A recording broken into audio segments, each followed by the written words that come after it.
അപ്പോൾ ഇന്നത്തെ നമ്മുടെ പരിപാടി കുറച്ച് ചമ്മന്തി ഉണ്ടാകലാണ് കേട്ടോ. നല്ല പപ്പട ചമ്മന്തി. ഇതിൽ കാണുന്ന സാധനങ്ങളൊക്കെ അതിന് ആവശ്യം കിട്ടുക. അതിൽ ഉള്ളിയും മുളകും മാത്രം കുറച്ച് വെളിച്ചെണ്ണ ഒഴിച്ച് നല്ലോണം ഒന്ന് സോട്ട് ചെയ്തെടുക്കുക കേട്ടോ.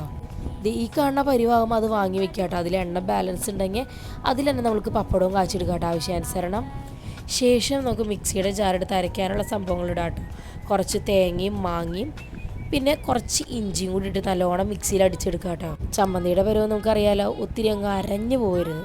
അതിനുശേഷം നമ്മൾ എണ്ണയിൽ സോട്ട് ചെയ്ത് വെച്ചിരിക്കുന്ന കുറച്ച് ഉള്ളിയും പച്ചമുളകും കുറച്ച് കറിവേപ്പിലും കൂടി ഇട്ടിട്ട് മിക്സിയിലങ്ങ് അരച്ചെടുക്കുക. ഉപ്പ് നമ്മൾ ഇട്ടുണ്ടായില്ല കേട്ടോ. ആവശ്യാനുസരണം ഉപ്പും കൂടി ഇട്ട് നല്ലോണം കുഴച്ചെടുക്കുക. ശേഷം നമ്മുടെ മീൻ താരായ നമ്മുടെ പപ്പടത്തിൻ്റെ രംഗത്തിലേക്ക് ഇറക്കുക. അന്നം പിന്നം അതിനെ പൊടിച്ച് ചമ്മന്തിയിലേക്ക് കൂട്ടിച്ചേർക്കുക. നല്ലോണം കുഴഞ്ഞ് ചമ്മന്തിയിലേക്ക് പിടിച്ചോട്ടെ കേട്ടോ പപ്പടം. അതിനുശേഷം കുറച്ച് വെളിച്ചെണ്ണയും കൂടി ഒഴിച്ചിട്ട് നല്ലോണം അങ്ങ് കുഴയ്ക്കുക. ഇത് നല്ല ചൂട് ചോറിൻ്റെ കൂടെ അടിപൊളിയാണ് കേട്ടോ. അപ്പോൾ ഉണ്ടാക്കി നോക്കിയിട്ട് അഭിപ്രായങ്ങൾ കമൻറ്റ് ചെയ്ത് പറഞ്ഞോളൂ കേട്ടോ.